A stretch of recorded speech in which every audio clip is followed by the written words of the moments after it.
Shalom Bapak Ibu yang terkasih, apa kabarnya? Ketemu lagi dengan saya Andreas Agle Patasik di dalam doa pagi online. Firman Tuhan hari ini diambil dari Roma 12 ayatnya yang pertama. Karena itu saudara-saudara, demi kemurahan Allah, aku menasihatkan kamu supaya kamu mempersembahkan tubuhmu sebagai persembahan yang hidup, yang kudus, dan yang berkenan kepada Allah. Itu adalah ibadahmu yang sejati. Saudara yang terkasih, tidak terasa gedung gereja akan kembali dibuka untuk beribadah. Apa yang kita siapkan untuk ibadah onsite? Kita yang pertama kali ini dalam masa pandemi. Sebelum kita beribadah pada esok hari, saya ingin membagikan makna sebuah ibadah yang saya pahami. Saya mau tanya sesuatu kepada saudara. Pernahkah saudara menonton sebuah film, pertunjukan, atau kegiatan tertentu yang memiliki unsur seni?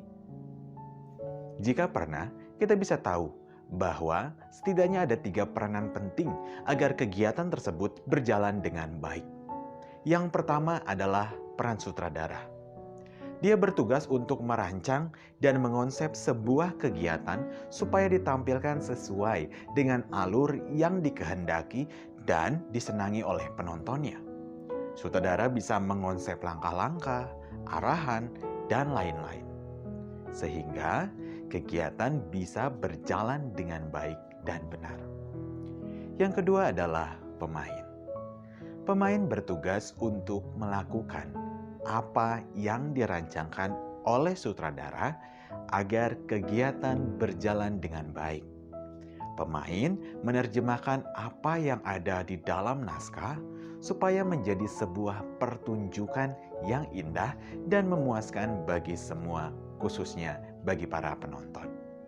Sebagus apapun naskah yang dibuat oleh sutradara, jika tidak bisa diterjemahkan dengan baik, maka tidak akan bisa dinikmati.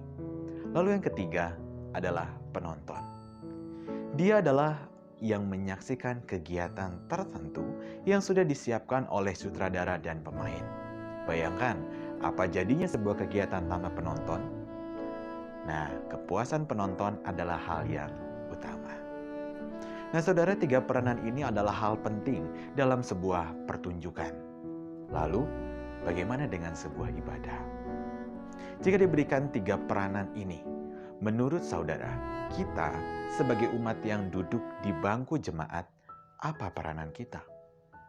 Sutradara, pemain, atau penonton?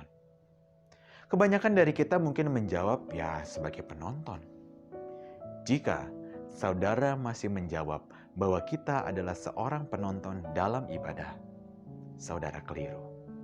Jika saudara sebagai penonton, saudara bisa jadi bertepuk tangan jika ada pelayan pujian yang bagus dan mencibir pelayan pujian yang kurang bagus. Menggerutu kalau penatua salah membaca Alkitab, dan mengantuk jika pelayan firman khotbahnya lama dan membosankan. Itu semua karena kita lebih memusatkan diri kepada diri sendiri sebagai orang yang menikmati ibadah. Lalu pertanyaannya, peranan kita apa dalam ibadah? Peranan kita adalah sebagai pemain. Kok bisa? Dalam hal ini, sutradara adalah orang-orang yang membuat tata alur sebuah ibadah. Dan dalam hal ini pula, naskah yang diadakan oleh sutradara adalah dalam bentuk liturgi.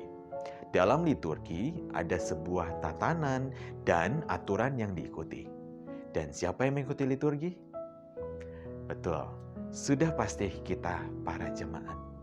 Karena itu, peranan saudara sangat penting dalam sebuah ibadah.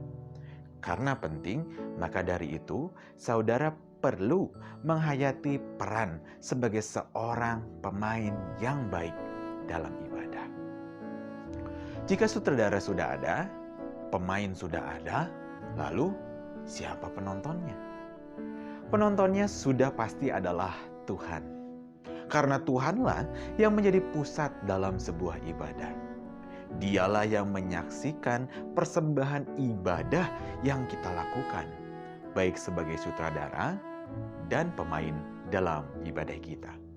Tuhan akan bahagia kalau kita bisa melaksanakan ibadah kita dengan baik. Maka dari itu, marilah menjadi pemain yang baik dalam ibadah. Lalu bagaimana caranya untuk dapat menjadi pemain yang baik? Pemain yang baik harus memahami terlebih dahulu permainan yang dilakukan. Kita akan menjadi pemain yang baik jika memahami makna ibadah dengan baik. Berkali-kali di dalam Perjanjian Baru, Yesus memberikan makna mengenai ibadah.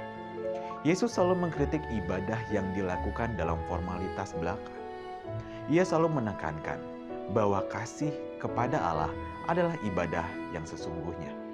Ia meletakkan hukum kasih di atas kebiasaan Sabat dan kurban. Dengan demikian, ibadah bukan hanya persembahan yang dilakukan kepada Allah di bait suci, tetapi juga dalam pelayanan kepada sesama di kehidupan kita setiap hari.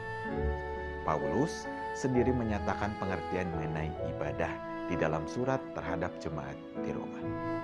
Persembahan tubuh sebagai persembahan yang hidup kepada Allah adalah ibadah yang sejati.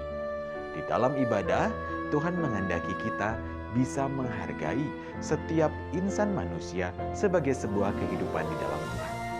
Nah, dengan demikian, pelayanan kita untuk menjaga kehidupan setiap insan dalam ibadah adalah hal yang harus dan wajib dilakukan.